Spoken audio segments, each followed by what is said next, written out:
I had a vision, or at least I kept imagining a scene in which a incredible being or a creature was just going about its day, not doing anything dramatic, nothing extravagant. It was just having a moment all by itself, as if nobody was watching.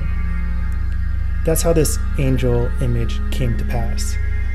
I imagined an angel flying across the sky and taking a break next to a pond. So that is what we created.